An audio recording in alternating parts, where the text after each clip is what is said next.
नमस्कार, मैं कमलेश कुमार राय।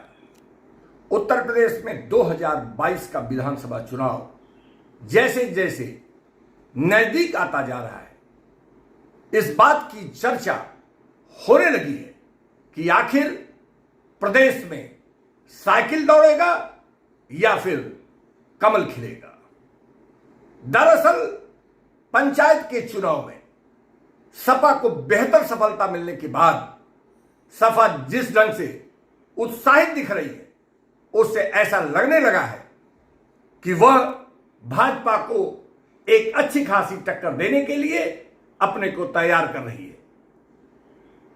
पंचायत के चुनाव में अध्यक्षों के चुनाव के दौरान जिस ढंग से भारतीय जनता पार्टी के द्वारा अपने तमाम उम्मीदवारों को निर्विरोध चुनवाने का काम किया गया, इससे स्थितियां कुछ अलग दिखने लगी हैं। लेकिन वहीं सपा सहित विरोधी दलों का आरोप है कि सत्ता के दमखम के बदौलत भाजपा के द्वारा सत्ता का दुरुपयोग कर उनके पंचायत अध्यक्षों के नामांकन को गलत ढंग से रद्द कराकर भाजपा ने अपने उम्मीदवारों को निर्विरोध चुनवाने का काम किया है। वहीं जहां शुरुआती दौर में सपा के द्वारा किसी भी बड़े दल से समझौता करने से इनकार कर दिया गया है, वहीं अभी 2 दिन पहले ही बसपा सुप्रीमो मायावती ने भी ताल ठोकना शुरू कर दिया है। उनका भी यह कहना है कि वह सपा सहित किसी भी अन्य दल से इस विधानसभा के चुनाव में समझौता करने नहीं जा रही है। पूरे 5 साल तक शांति की स्थिति में पड़ी रहने वाली बसपा सुप्रीमो चुनाव आते ही हमेशा की तरह एक्टिव हो जाया करती है। विधानसभा के चुनाव के पहले फिर वह अपनी सक्रियता दिखाने लगी है। बसपा सुप्रीमो ने सपा पर बड़ा प्रहार करते हुए कहा है कि कोई भी दल सपा से समझौता करना नहीं चाहता है। अब सवाल यह है कि सपा बसपा से पिछले दिनों समझौता कर कटु अनुभव की बात कर रहा है, तो वहीं बसपा सपा से किसी भी तरीके के समझौते से इनकार कर रही है। तो ऐसा संभव है कि आने वाले दिनों में इस विधानसभा के चुनाव में अगर बसपा और सपा एक साथ मिलकर नहीं लड़ते हैं, जो लड़ने की स्थिति लगभग नहीं के बराबर है, तो क्या आपस में इस सरफुटौल का नतीजा इनकी हार के रूप में होगा? इसका फायदा भाजपा को मिलेगा? यह एक बड़ा सवाल जरूर है।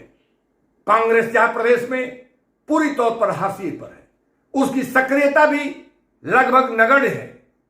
प्रियंका गांधी जो उत्तर प्रदेश की प्रभारी बनाई गई हैं, पार्टी की राष्ट्रीय महासचिव हैं, उनके द्वारा केवल ट्विटर से अलग हटकर कोई जमीनी लड़ाई लड़ने की स्थिति नहीं बनाई जा सकी है।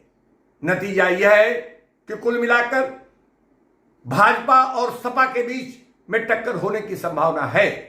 लेकिन वहीं इस बात से भी इनकार नहीं किया जा सकता कि बसपा अपने लोगों के बदौलत जिस ढंग से वो वोट काटने में सामने आने की स्थिति में खड़ी हो रही हैं, उससे एक विरोधी दल के लोगों का एक बड़ा नुकसान किया जा सकता है। सपा कितनी मजबूती से अपने जो उनके अपने वोट हैं उसके साथ वह दूसरे वोटों को किस ढंग से एकजुट कर पाएंगे, यह देखने की बात है। भाजपा में भी प्रदेश में बहुत कुछ ठीक ठाक नहीं कहा जा सकता है। योगी को लेकर तमाम भ्रम की स्थितियां आज भी बनी हुई हैं। हालांकि केंद्र से लेकर प्रदेश नेतृत्व तक बार बार यह बात दोहराई जा रही है कि वह योगी के नेतृत्व में ही 2022 का चुनाव लड़ने जा रहे हैं। बावजूद इसके कुछ लोग योगी को मानने को तैयार नहीं है। जातीय स्थिति में भी यह कहा जा रहा है कि ब्राह्मण और पिछड़ा वर्ग भाजपा से नाराज है। देखना दिलचस्प होगा कि सपा भाजपा से नाराज ऐसे वोटों को अपने तरफ कर पाने में कितना सफल हो पाएंगे। यह कुल मिलाकर प्रदेश विधानसभा के चुनाव में जाति समीकरणों की अपनी महत्वपूर्ण स्थितियां होती हैं। देखना यह जरूर महत्वपूर्ण होगा कि विधानसभा के चुनाव में कौन सी जाति किसके साथ जाती है।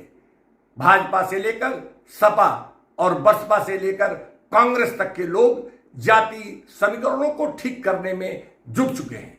समय बताएगा कि कौन सा वोट, कौन सा मत किसके साथ जाएगा। उपभोक्ता मंच के लिए आज बस इतना ही।